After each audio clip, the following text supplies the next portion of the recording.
Hello, OT friends, and welcome to the Uncommon OT series.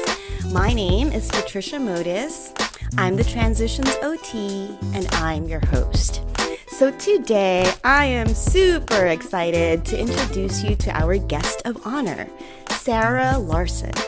Sarah is an occupational therapist and a home and life organizer. She's also the CEO of Balanced Home Organization.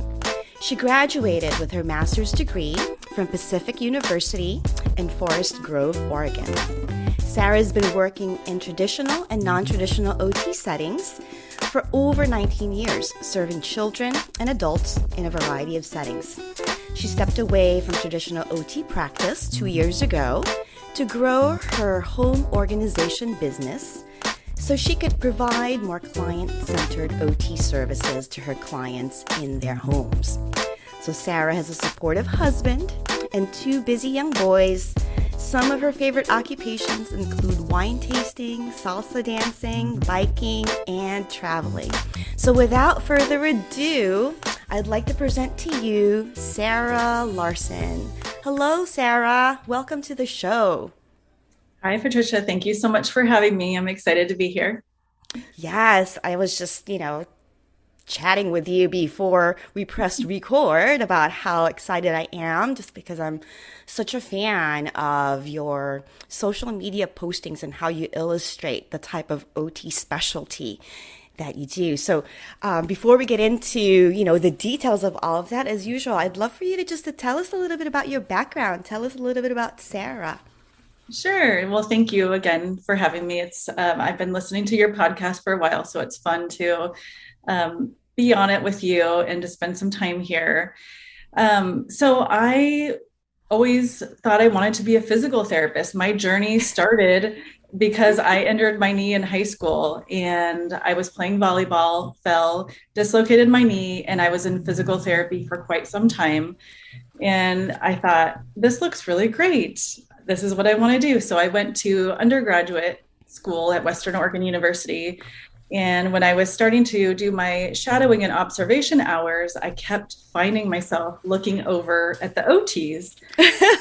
So like most of you probably, I had no idea what occupational therapists even did, but in the pediatric settings that I would go to, I was watching the OTs on the swing, playing with shaving cream when I'm paying attention to the physical therapists. And again, in neuro, I was looking at the OTs, working with the clients doing ADLs. And I thought, I need to explore this more. What's this wonderful profession about? So I switched and started doing more observation. And once I really understood how holistic occupational therapy is and how much it focuses on the mental aspects of humans and the physical aspects and more.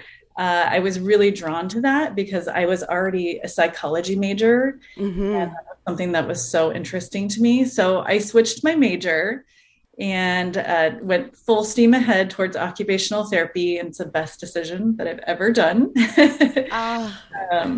So lucky us. Lucky us. You could have been in the other team. Yes. A great career that has, taken me on such a wild and amazing journey the last 19 years. And so I went to graduate school at Pacific University in Forest Grove, where I got my master's degree. And shortly thereafter, I moved to Portland and started my first OT job. I was so nervous at the time, but I was working in an outpatient pediatric setting. And I loved it. I was working in early intervention. I did some aquatic therapy and I treated kids in a clinic setting. Cool. And then about a year later, I started dipping my toe in really working in hospital settings. So I worked on call in an inpatient rehab facility in a level 1 trauma center in Portland. And I immediately fell in love with that. I loved the intensity of it. I was working with children who had big life changes and families who were going through something that was so challenging for them. And I really enjoyed being a support for them. The whole family was the client, of course, in that setting. So I worked there for about 10 years, and we had teams where we could specialize. I worked on all the different teams, but eventually I really fell in love with working with children with spinal cord injuries, and that became more of my specialty. Ah. So after about 10 years, I transitioned to working with adults in inpatient rehab as a spinal cord therapist. Then I decided to have kids, and I felt like it was a lot. Yes. So I transitioned to working in skilled nursing off and on for a few years while I was pregnant and having my two boys. Once they were a little older, I felt like it was time to ramp up the speed again and go back to a setting that really had that intensity that I so crave. Yeah. So I worked my last 5 years in acute care with adults with all levels of abilities in a hospital setting. And that was my last traditional OT job. I didn't know it at the time. I never set out to be an entrepreneur, but I started to think about things that I could do outside of traditional practice. And it led me to launching my business, which I think you're going to hear more about in a few minutes. Yes. Oh, I love the steps, the steps that you took. And I'm sure you didn't plan all of that, right? All No. of it sort of organically happened. But it pulled you towards where you want to be today, right? Each of those experiences built on that. And, part of what we also try to showcase on this podcast is really just the wide array of settings in which we can practice. And I think you're a perfect example of that, and how, you've really been able to pivot your career in a variety of ways, in a variety of periods during your life, right? In terms of whatever is happening with your personal life, having kids and having to sort of make work shifts and, as a result of that. So thank you for sharing that with us, because I think that's another really highlight of being an OT, is how, we can do that. Well, I just love how it ebbs and flows with different chapters and phases of my life. I was able to make these shifts and work in trauma when I was a fresh OT and I really craved that intensity. And now that I feel a little more seasoned and I'm at a different space in my life, now I can make my business how I want it to be. And I don't need and crave as much of that intensity. So it's been just a wonderful profession. And I'm so glad I made that choice way back in undergrad, because it's truly been something that has helped me get to this place where I am today.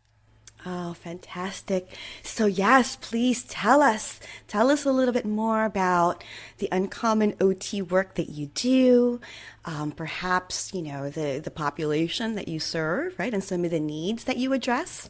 Okay.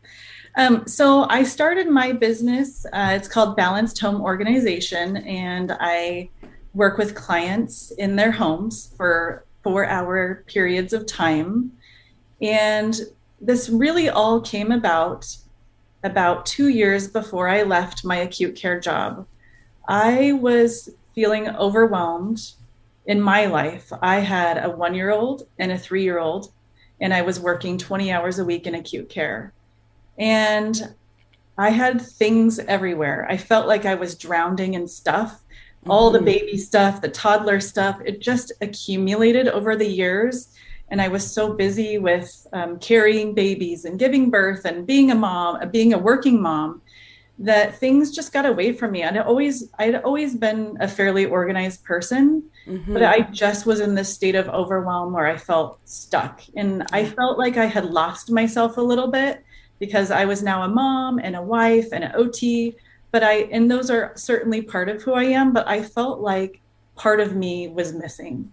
And I had all the things, right? I had the American dream. I had the 2 kids and a car and a job and a house and all the things, but I really, truly wasn't happy. And I was searching for something. And my mother-in-law gave me a book about home organization. And I thought, well, let me get back to my roots, because I am an organized person. My mom's an accountant and my dad was in the military. So I grew up in a very tidy home, and genetically I'm very organized. But like all of us, we get busy and things kind of get out of control. So I read the book and started organizing my closet. And that felt really great because there were so many clothes in there that were not my friends anymore. It was time for them to go. So slowly I went through the closet, got rid of things, and I felt just this huge sense of relief like, oh, this is now a positive space that I want to be in. And I kept going. So then I would organize the rest of my bedroom, and that made me feel lighter. I'd organize the bathroom. Then I went through each room in my entire house till I did the whole house.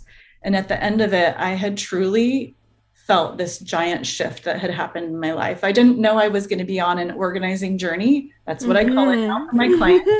But I truly was on this journey of self-discovery and trying to figure out who I was again. But by letting go of all that stuff that had been holding me back, it propelled me forward so that I could find myself again. And I was able to start working out again. We tackled all of our debt and now we're debt free. I was able to clear the mental clutter that had been holding me back. So by getting rid of all the physical clutter, it just was a huge mental health shift for me. And I thought, I wonder if there's other parents out there who are struggling just like I am, who want to make big changes in their lives, but they feel stuck and don't know how to move forward. And so that really was the impetus for me launching the business. I put some feelers out there, talked to some of my friends, and the immediate and overwhelming response was, yes, this is a thing. This is a thing. So my friends were sweet and let me practice on their spaces and to really get comfortable in thinking about being an entrepreneur, because that was something that never crossed my mind until I went through my transformation and was like, I need to share this with people. It's life-changing. And so that's how it's born.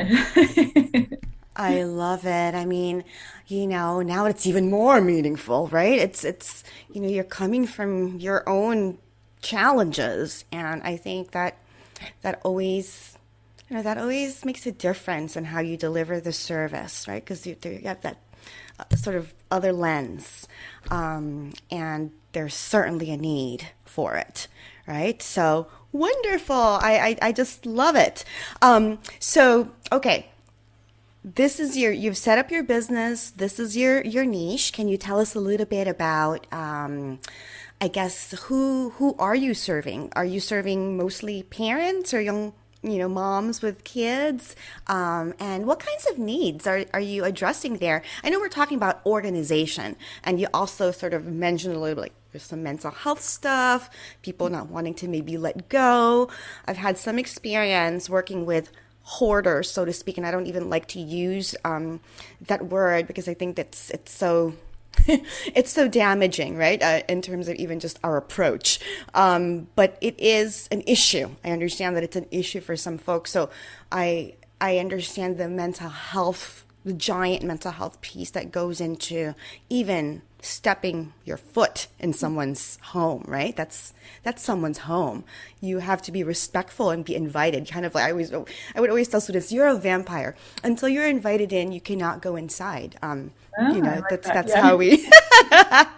So yes, please tell me what you think about any of that stuff that I just said. Sure. And as I was really starting to structure my business, I did a SWOT analysis, of course, being the OT that I am, and wanted to look at the opportunities that were out there and see what people were offering and what they weren't offering. And at the time, I didn't know of any other OTs who were doing this. And since then, I've met one other OT, and I'd love to hear from anybody in the audience if somebody else is doing it. It'd be fun to connect.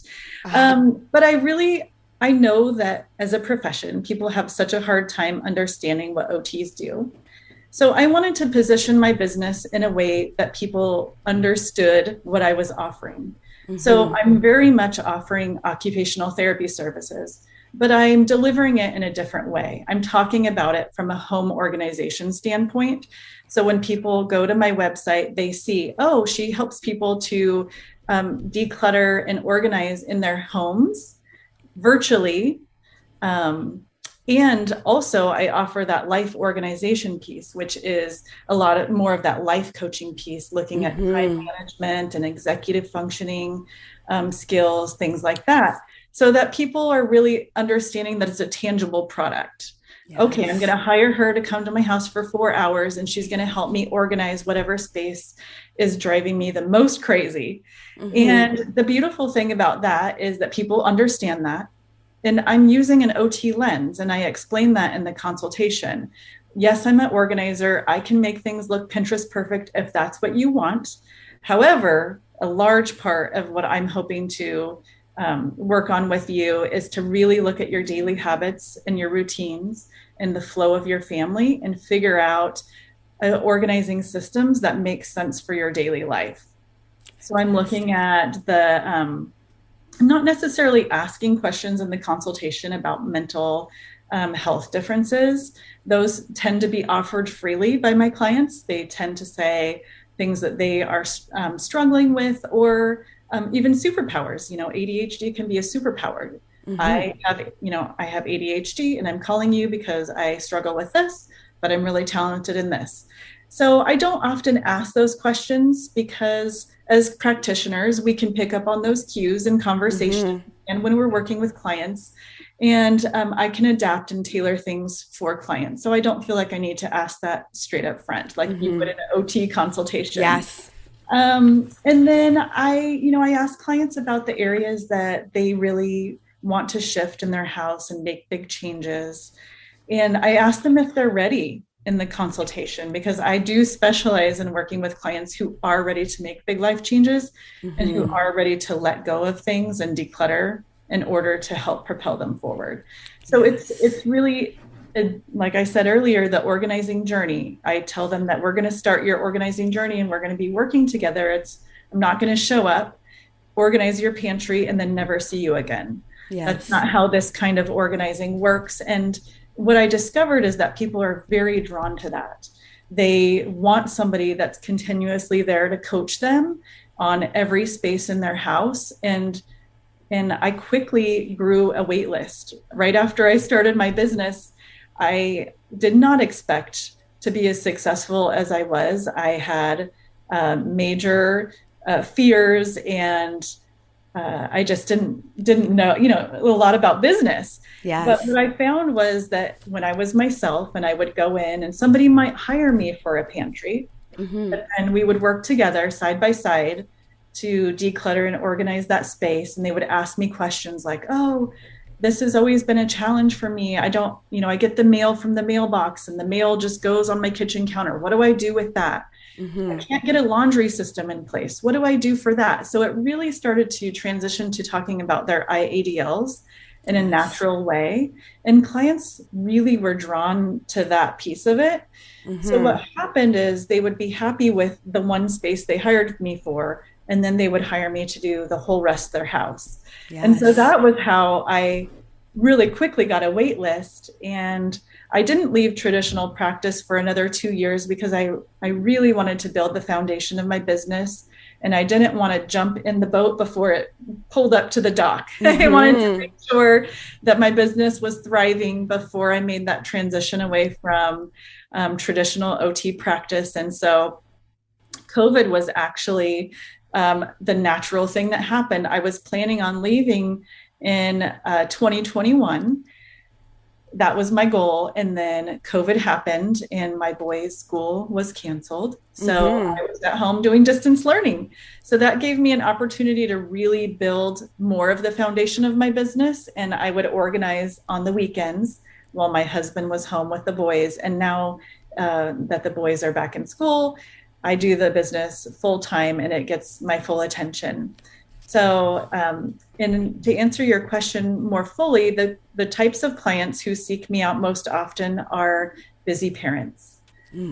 Usually they have between 1 and 4 kids, and they both parents typically work part or full time. And I like to do data analysis, being an OT and a researcher. About 60 to 70% of my clients are entrepreneurs themselves.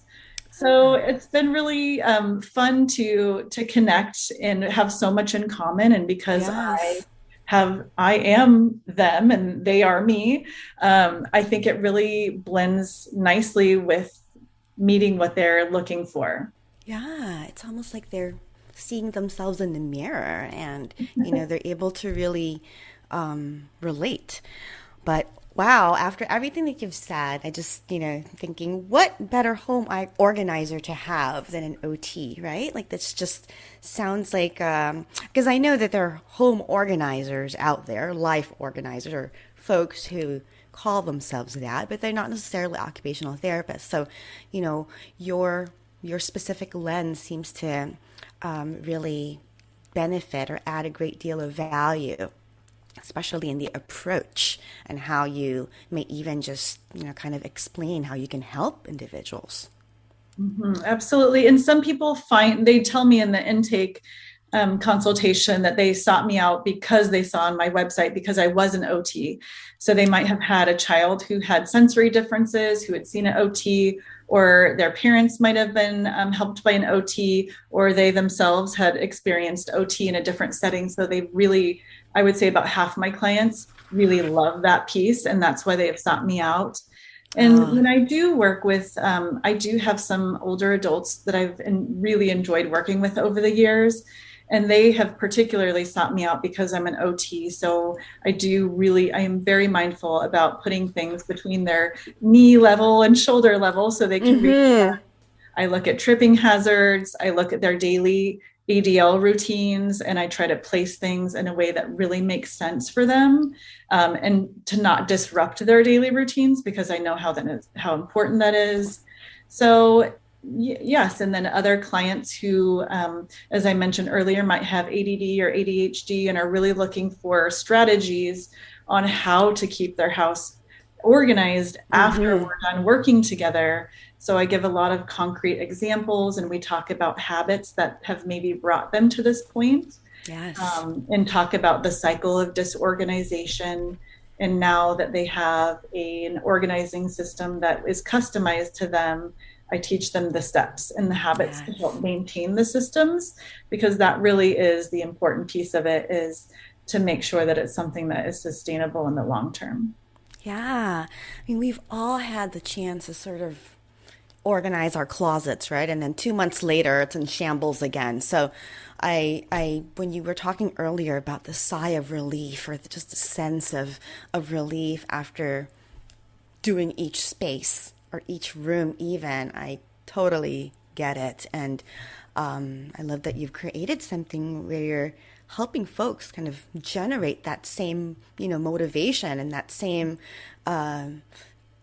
sort of action steps for themselves, right? Because there's something about that that's so empowering. Again, we're using our hands, we're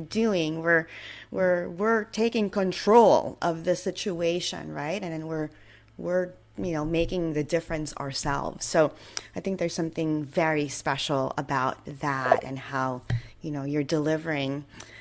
It's still the same OT. I still hear the same OT back there. It's just in a different way.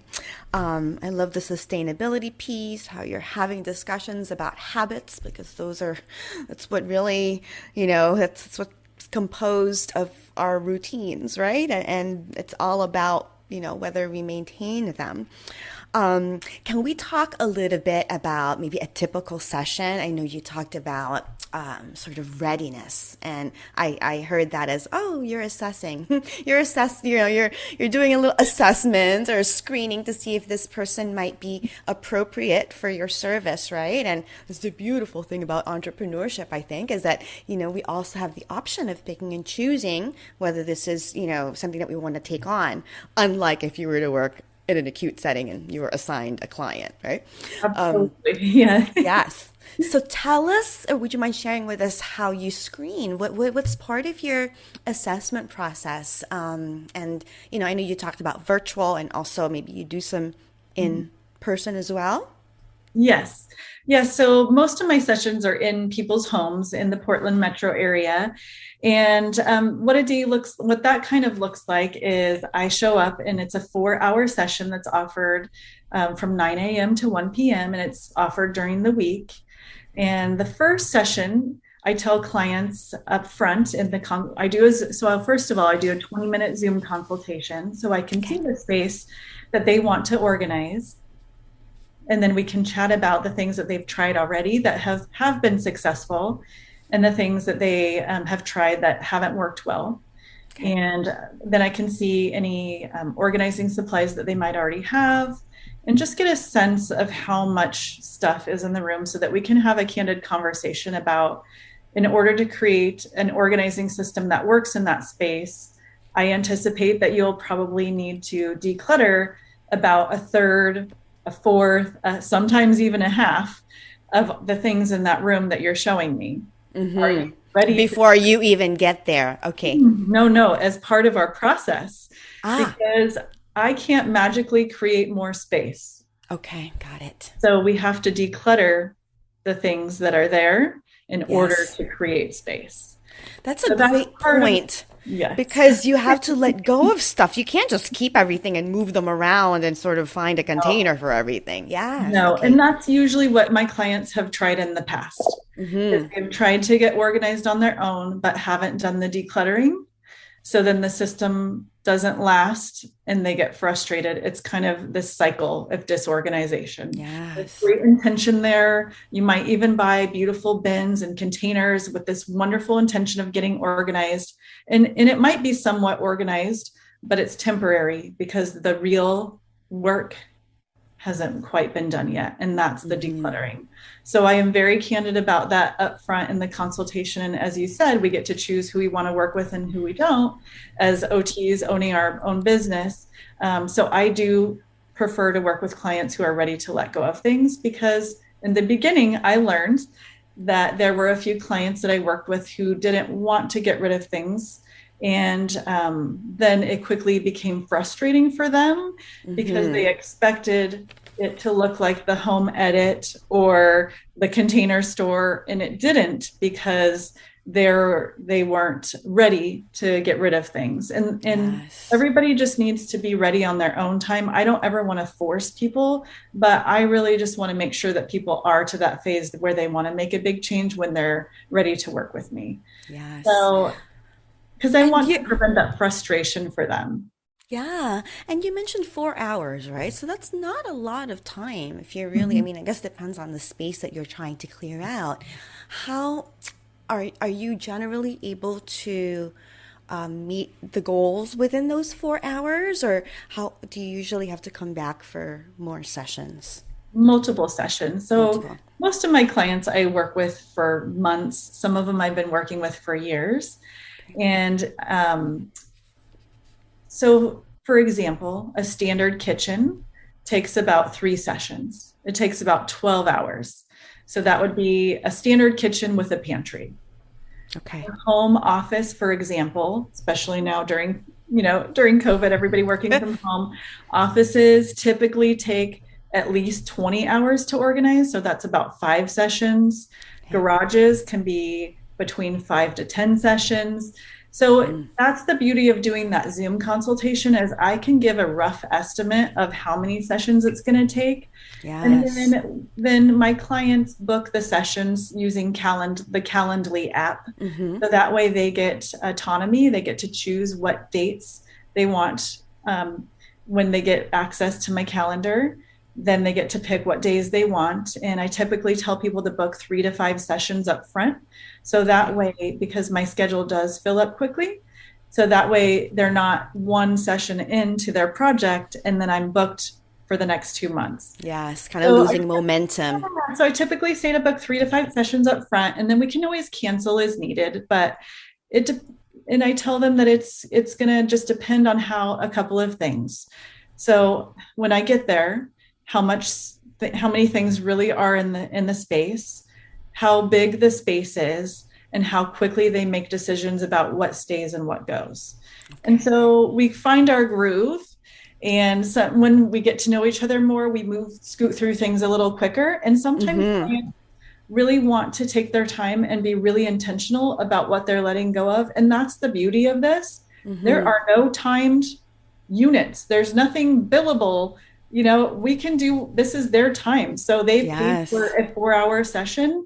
I have a client who wanted to organize her office, and we did a quarter, we spent an hour on her office. And then she said, I'm feeling quite overwhelmed in here. Let's go talk about something else. And we sat for 3 hours and talked about life organization. She really wanted to get her to get back in shape and start being more social again after COVID. So we stopped the physical organizing, and then we talked about her long-term goals, her short-term goals. We talked about strategies that she could use to achieve those goals. So that's the beauty of this, is it's very fluid and it adapts to whatever clients want to do during that time. Yes. And again, the fact that you're an OT, I think is just, you're able to highlight and identify where the needs are for this particular family or for this particular woman. Yeah. So love all of that. You mentioned billing. Can you share with us how you charge? What are some of your rates? And do you accept insurance? I don't accept insurance from the get-go. I just wanted to keep things simple and easy and accessible for my clients. And that's my whole thing, is I want to simplify their life, not complicate it. So I have one rate, and it's straightforward for a 4-hour session, $450. Okay. Now, if they get to their third session, I give them a $25 discount. And if they get to their fifth session, I give them another $25 discount to entice them to keep going on their organizing journey, because everybody likes a discount and to have positive reinforcement, right? So there's the OT piece in there of the positive reinforcement. You're doing so well, let's give you a discount. You're doing so well, let's give you a discount. And so payment is accepted up front through the Calendly app. So they go on, they pick their date that they want to work, they pay for the session up front. And then after the session is done, there might have been some organizing supplies that they wanted me to bring, like bins and baskets or drawer organizers, you name it. I'm happy to bring it. And then I would just invoice through QuickBooks after the session for the shopping time. I charge a $95 an hour shopping fee. So that way that's for sourcing the materials, ordering it, going to pick it up at the Container Store or Target or Bed Bath & Beyond, and then driving it to the client's home and installing it. So I bill for that. And then I bill for the product itself. I don't mark the product up. I just charge as is, because I'm already charging for the shopping time. So I don't mark up the product. And then if clients want me to take away their donations, then I do charge a $50 fee for that as well. Okay. So all of my time is paid for up front, but any of the add-on services and the materials are billed afterwards. Yes. But all of these other add-ons also just kind of make it flow a little bit better for these individuals. So from a business perspective or from an entrepreneur perspective, I love them. Thank you. Yeah. And most clients don't want to take the donations away. They're like, yeah, just take it, just get it out of here. Yeah. And I think that's great, because I don't want the donations to end up back in the house either. So I think it's a really beneficial service that I offer. And then for the virtual home organizing, what that looks like, that's typically people who are not in the Portland metro area and who want more of a coaching role, where I'm on Zoom with them. So it's an hour long and I'm on Zoom, and they will pick a spot they want to work on. And I walk them through the 5-step organizing system that I've created. And so they'll show me their space on Zoom, and I'll say, okay, take that and put that here. And this is how we're going to look at decluttering. And now this is what you're going to do. And I typically give homework in between the sessions. So they'll book about they can book individual sessions, but usually people book about 3 to hold themselves accountable. And those are 60-minute sessions, and those are $129 for each session. And then for the life organization, that is more of that coaching piece where somebody wants to work on being more productive, or how to manage their household better, how to manage their time more efficiently, or they just have other goals like fitness goals. I have a client who is turning 55 and she wants to be able to walk a 5K, but she hasn't been able to work out much during COVID because she was a caregiver for her mother. So working on, whatever it is, we meet the clients where they're at, just like we do in traditional OT practice. And I work with them to set their long-term goals, short-term goals, and then objectives that they want to meet before we meet again. And those are the same. Those are an hour long over Zoom, and they're $129. Very nice. I love how you've packaged all of your services. And again, how it just complements each other. And again, coming from your OT lens, you understand how each of these pieces really impact the greater whole, right? Can you share with us some, maybe you have already, in some of the stuff that you've already mentioned, can you share with us some recent successes and maybe some challenges that you've had in your role? Sure, absolutely. Well, one of my biggest successes is I have this wonderful elderly client that I work with. She's 91, and we started working together. She was one of my first clients 4 years ago. And I helped her to downsize from her 6,000 square foot estate into a 2-bedroom apartment, independent living apartment within a retirement community. And that was so fun because she wanted to go room by room, drawer by drawer, cupboard by cupboard, and figure out what were the most important things that she would take with her to her next location. And so many beautiful stories came out of that. She doesn't have family, and she wanted to share her journey. So as we're looking through all the memorabilia, and again, this is her time. She can spend it how she wants. We don't have to do things that are billable, right? We can do whatever she wants the session to be. So there were some sessions where we were looking through memorabilia for hours, and she just wanted to share those stories because she was ready to let go of some of those things in her transition to her next home. And it allowed her that opportunity to say goodbye to a lot of the things that she had. She grew up in that house, and she moved out when she was an adult, and then she came back to live there after her parents passed. And so it was just such a lovely opportunity for me to be with her side by side, helping her to really figure out what were the most important things and what was she ready to let go of. And it can be very emotional, as you said earlier, to let go of things. And there were times where she needed me to ask her those important questions, like, when's the last time you used this? Do you think you'll ever use it again? Are you sure this is so special to you because you have limited space? So she needed me to ask her those guiding questions to let go of some of the things and really to help propel her forward. And then I helped her to pack, and we hired a moving company. And then on the other side, I helped her to unpack and get situated in her new apartment, which was very exciting. Right. And then unfortunately, COVID hit.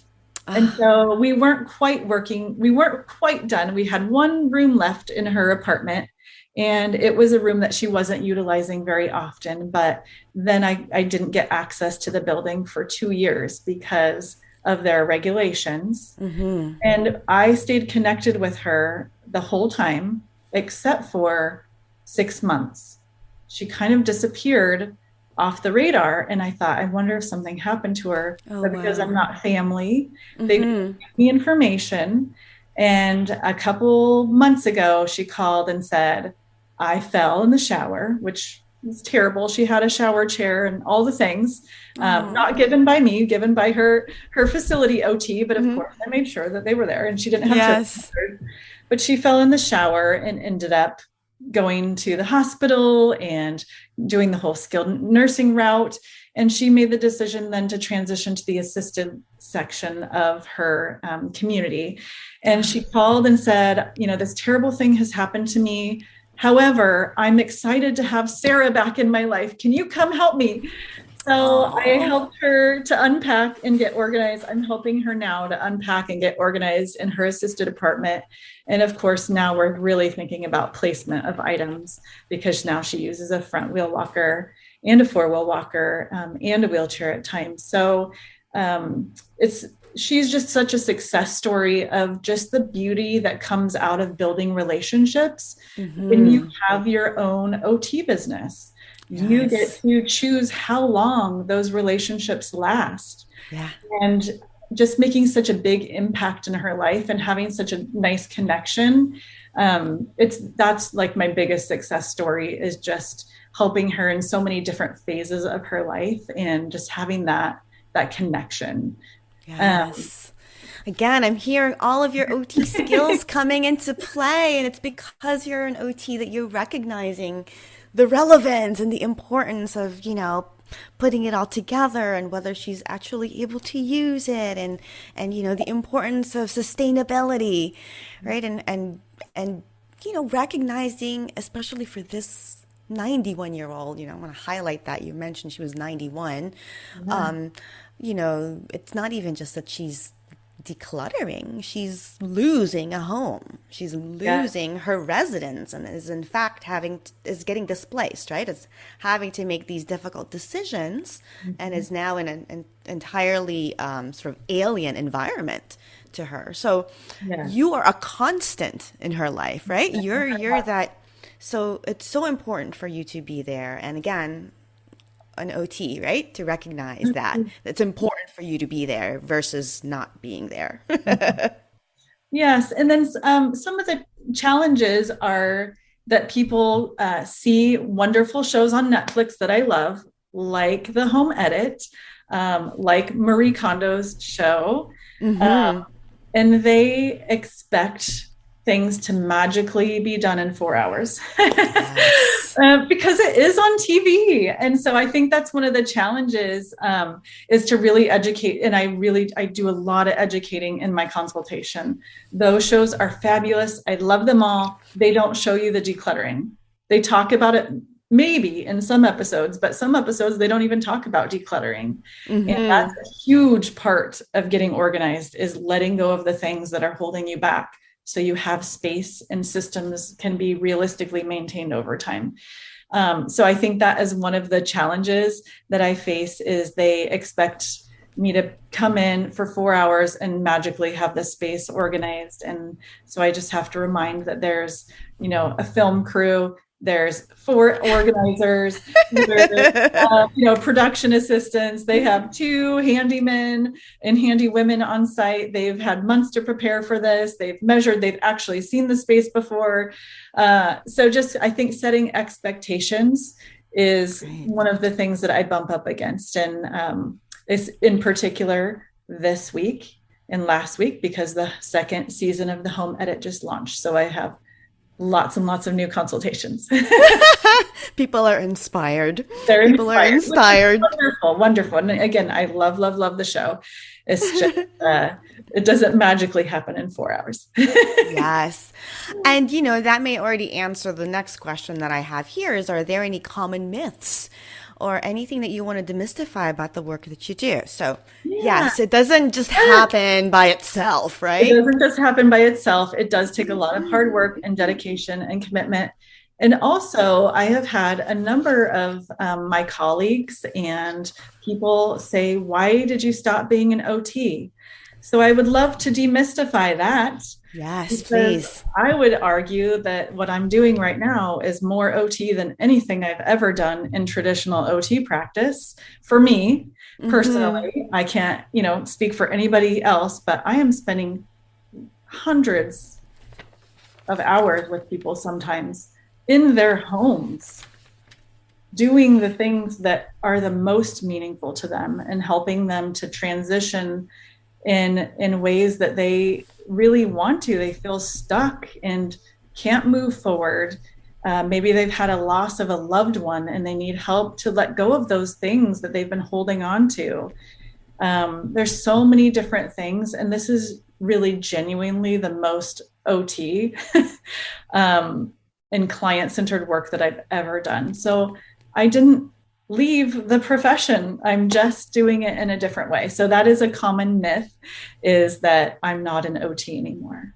Oh, not in my eyes. I think you're the most authentic OT there is. And I love that you really highlighted the fact that you're just doing it differently. I'm just doing it differently. Yes. Yes. So, do you have any career advice for our listeners out there who are, really like inspired by this conversation and are really thinking, I love home organization. I love everything that Sarah has mentioned. Do you have any advice for them on how to perhaps get started? Sure. Well, I would definitely say to find an organizer in your community who would be open to you shadowing or observing. That way you can see the ins and outs of everything that's involved. Because TV, they love to glamorize it. And it's not all glamorous. I mean, I am definitely on my hands and knees scrubbing, things out. I'm lifting, pushing, pulling, bending. There's dust, in garages. It can be dirty. There's a lot to be said for trying to make sure that so my garage is a container store. So taking inventory, making sure I have all the supplies on hand. There's a lot that goes into organizing. And I think it would be really important for someone to understand the business side of things and how much time you have to spend doing social media posting and reels and marketing and making connections in your community and billing and doing consultations. So understanding that business side as well as the organizing side, I think can be really eye-opening for people. It's really fun and I love all the aspects of it, but people might just think I get to go and make something look beautiful, which is true, but there's a lot more that goes into it. So observing. And then if the organizers in your community aren't open, if they're not open to just having you observe, you might be able to be an independent contractor for them and help them out on jobs. Because a lot of organizing companies, instead of having their own employees, they have like 3 to 5 independent contractors who work for them. So if they have a larger project like a garage or a basement, they can bring in more people without having the overhead of having employees. I see. That's what I do. I have a gal who's an OT and she's an independent contractor for me. Okay. And so that could be another avenue, is that you get to actually try it and you're giving something to the business owner and you're gaining experience in return. Yes. So that can be a good opportunity. Thanks for mentioning that, because again, I'm hearing that's another job out there that may not say OT on it, right? But it's something that certainly an OT would be great at. What would it be? What would this job be called? What would it? Usually organizing assistant. Organizing assistant. Okay, got it. Oh, fantastic. So much I've learned today from you, Sarah. Thank you so very much. Are there any resources or anything that you'd like to share with us, which we will also list on our show notes, or just any kind of quick tips for any of our listeners? Absolutely. Well, I wanted to mention that I have coached other people to become home organizers. So if you are an OT and you are thinking about that, or a PT or a speech path or whoever, and you are thinking about that, I do offer that as a service. So I can help you think about, if you truly want to do it and how the steps to get started. So that would just be, you just contact me on my website. There's lots of ways that you can contact me. And I do have a lot of freebies on Instagram. So I wanted to let people know that if they follow me on Instagram, I know you're going to put the handle below the course or below this so that they can reach out to me. But there's a link in my bio for some organizing checklists and things that people can download for free to get themselves organized. And then I do have an upcoming online course that I'm launching later in the spring. And it came about because people were asking me how they could work with me, even though I'm not in their city. So I wanted to create an organizing course that really addressed looking at habits and routines and helps people to learn how to do the 5 steps of organizing that I've created. So looking at how to declutter, how do I organize, how do I source materials, where do I get them from, how do I install them, how do I use a label maker, how do I keep the systems in place after I've done them. And so my course is called Clutter-Free Home, a step-by-step guide to shift from feeling overwhelmed to organized in 60 days. And I love it. And so that will be available soon. And the way that you would find that is through Instagram or by going on my website and joining the email list. Then you would get information about the course.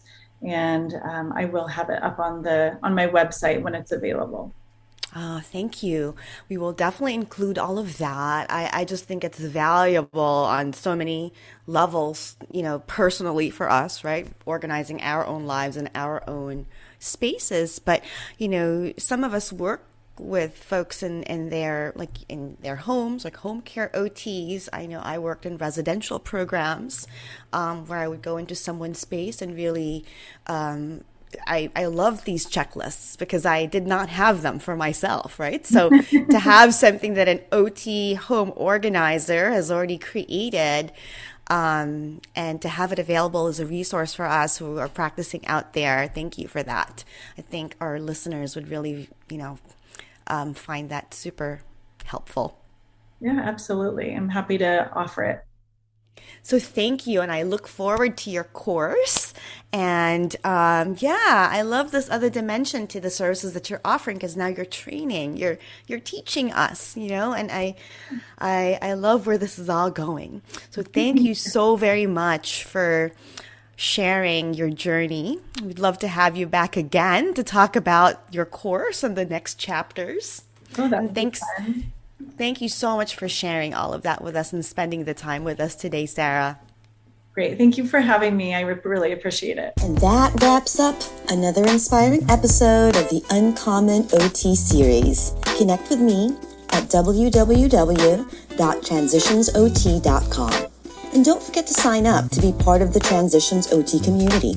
By doing so, you'll receive my latest compiled list of uncommon OT practice settings, the latest news on mentoring offerings, uncommon OT live events, non-traditional OT resources, and more. You may also follow me on my social media pages on Instagram and LinkedIn.